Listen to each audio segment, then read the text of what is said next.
G'day and welcome back to Murder Valley. I was looking amongst my stuff and I found a TFX arm.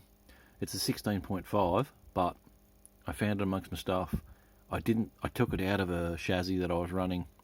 For those who don't know, this is a TFX, right? So I've taken the arm out of one of these, and I took it out because it wasn't running real well. Well, I've had it running.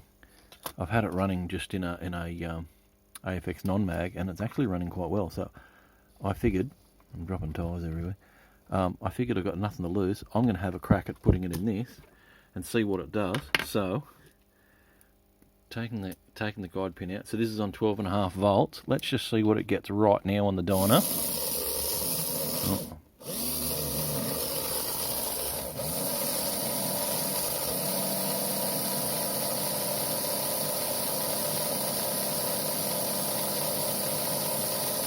So 12.5 volts isn't a great deal.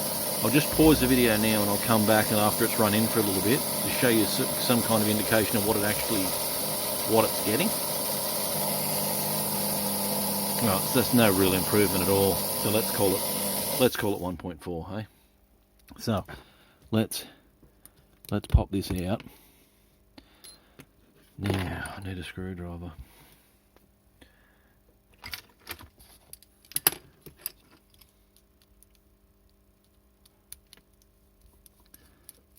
So the interesting thing is going from a 14 ohm to a 16.5 ohm, all other things being equal, it should run slower. But not all things are created equal.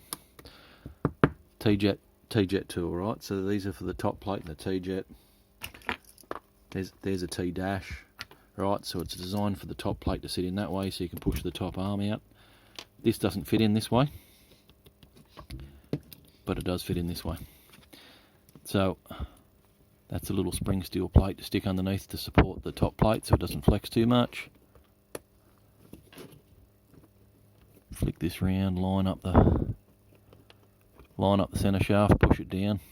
So anyone who's ever wondered how to get an armature out of, there we go, it's out. This is I'm not gonna lie, this is not a cheap tool. And if you're here in Australia like I am, trying to get this thing shipped out from America, and RT Ho, where it comes from, also don't ship unless you spent $200 US, like outside of America. But there's some other good tools there as well. You'll see what this one does in a minute. But look, there's some good stuff there. It's really not that hard to spend $200 there, but that works out being pretty expensive in Australia. But if you've got a couple of mates that can put in and do a group buy, that would be the way to go.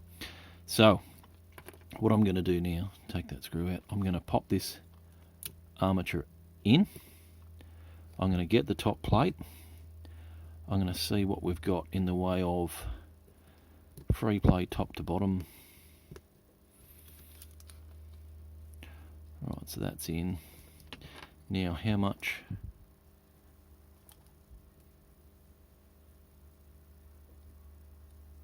Yeah, it's not too bad. I'm just going to leave that. So what I'm going to do now is I'm going to reinstall this arm in this top plate. So this is where this comes in.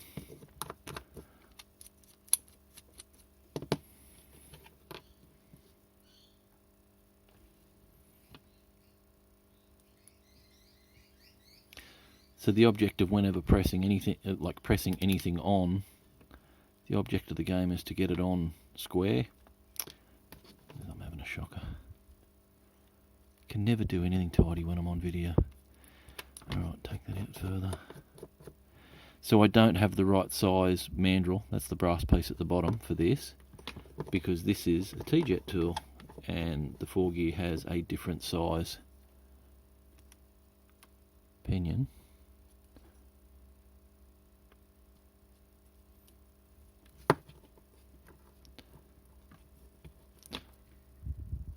So what I'm aiming for is just that little bit of free play. Because if you don't have any free play, then you've got slop. And slop's not what you want. And you certainly don't want friction. So you just want that happy medium in between. Which way did that go? That way.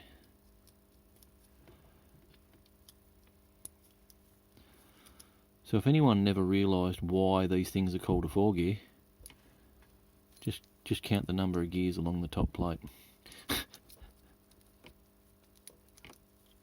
Right, put that screw back in. I'm very interested to see how this goes on the dyno after this. So 1.4 was what we're at.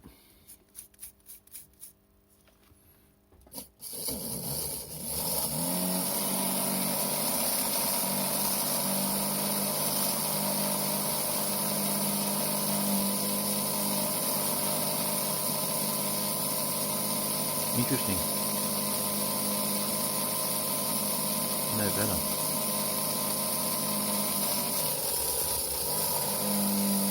I'm going to pause it for a bit, let it run in, and then I'll come back.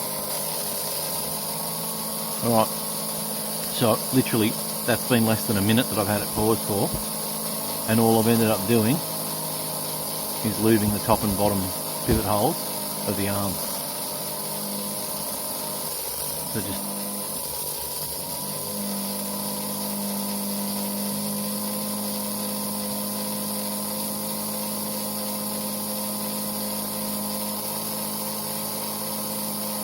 so I don't know. Look, it's better. It was pulling 1.49 before. I think with a bit of run-in time, but this will see a small gain. I have no intention of trying to make this thing ballistic. I've got no intention of trying to make it a blur. I'm not running traction magnets, but what I am trying to get to is the happy medium between wheel speed for how much handling, how much magnet traction it has, and performance of the motor. That's what I'm trying to aim for. Now also, that's only on 12.5 volts. This I would hazard a guess that this would be somewhere for a track voltage somewhere between 14.5 and 16 volts would probably suit this. TFX, just as a comparison, with its screamer hole. Hang on. When you get a pancake and it's got that horrible little noise, just a bit of lube, and I prefer to use com drops in there rather than oil.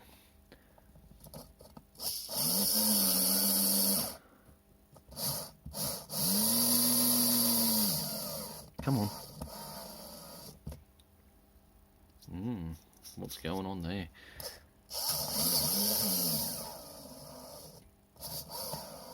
This is different. Anyway, hang on, I'll grab another one. Alright, here's one of my runners out of my race box.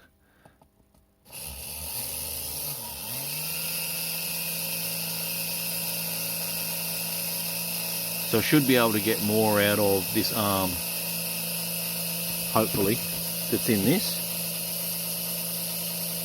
You know what? If that's the sort of performance I could get out of this with a standard TFX arm, maybe that's the answer. And I should be able to run that just with the standard magnets and everything. These things perform really well between 14.5 to 16 volts. 16 volts is probably, I reckon, depending on the body and that you're running on them, I reckon 16 volts is good for these. Anything between 14.5 to 16, like, depends on your track. The more complex your track and the more corners, probably more like 14.5. But if your track's a bit more open, probably 16. But I also run my foam tyres on these, and that is one of my resin cast bodies. That is a Toyota Starlet KP60. But anyway, that's completely irrelevant. It's about how much performance I can get out of this. So maybe if I can just buy new arms out of these, or should I say these, new armatures out of those to stick in these and run these with, maybe that's my answer. I mean, I did take this armature out of a chassis because it wasn't running right. It was off the pace. So, I don't know, is it the gearing? But it's doing better than the Autoworld arm straight up. I don't know. the mission continues. I need to track test that and see how it goes. Anyway, thanks very much for watching. Come back. There'll be more. There's always more. Anyway, thanks very much. Come back and look for more episodes in the future. Thanks for watching. Bye. Okay, so I literally just stopped recording that video. Threw the car back on the dyno.